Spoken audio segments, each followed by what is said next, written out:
అందరికీ నమస్కారం. ఓం గం గణపతయే నమః. వినాయక చవితి వ్రతం చేసుకున్నాక స్వామివారిని ఎప్పుడు నిమజ్జనం చెయ్యాలి? ఉద్యాసన ఎప్పుడు చెప్పాలి? ఏ శ్లోకం పఠించాలి అనే వివరణ ఇప్పుడు నేను చెప్తానండి. నిమజ్జనం ఎప్పుడూ కూడా మంగళ శుక్రవారాలు చేయకూడదు.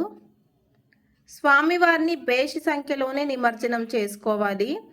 అంటే 1, 3, 5, 7, 9 ఇలా బేసి రోజుల్లోనే నిమజ్జనం చేయాలి. నిమజ్జనం చేసేటప్పుడు ధూపదీప నైవేద్యాలతో పూజించాకే నిమజ్జనం చేయాలి. స్వామివారిని మనం కదిలించేటప్పుడు స్వామివారికి ప్రసాదంగా దద్దోజనాన్ని సమర్పించాలి. స్వామివారిని నిమజ్జనం చేయడానికి ముందుగా స్వామివారిని కదిలించాలి. స్వామివారిని 3 సార్లు పైకి కిందకి పెట్టాలి. పైకి కిందకి పెట్టి కదిలించాలి. అదేవిధంగా పీఠాన్ని కూడా 3 సార్లు పైకి కిందకు ఎత్తి పెట్టాలి. తరువాతే నిమజ్జనం చేసుకోవాలి.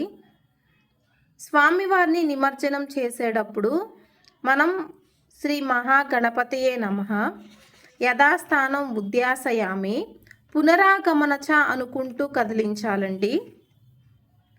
ఇప్పుడు మనం అందరం కూడా శనివారం పండుగ చేసుకున్నాం. ఒకరోజు పండుగ చేసుకున్న తర్వాత నిమజ్జనం చెయ్యాలి అనుకున్న వాళ్ళు శనివారం పూజ చేసుకున్న తర్వాత ఆదివారం స్వామివారిని పూజ చేసి పీఠం కదిలించాలి. 3వ రోజు నిమజ్జనం అనుకున్న వాళ్ళు సోమవారం చెయ్యాలి.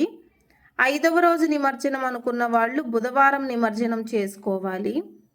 7వ రోజు నిమజ్జనం అనుకున్న వాళ్ళు శుక్రవారం చేయకూడదండి. ఎందుకంటే మంగళ శుక్రవారాల్లో నిమజ్జనం చేయకూడదు. ఇక 9వ రోజు నిమజ్జనం చేయాలి అని అనుకున్న వాళ్ళైతే కనుక ఆదివారం రోజున నిమజ్జనం చేసుకోవాలండి. ఈ విధంగా మనం 1, 3, 5, 7, 9 రోజుల్లో నిమజ్జనం చేసుకోవచ్చండి. మంగళ శుక్రవారాలు అయితే నిమజ్జనం చేయకూడదండి. శ్రీమాత్రే నమః.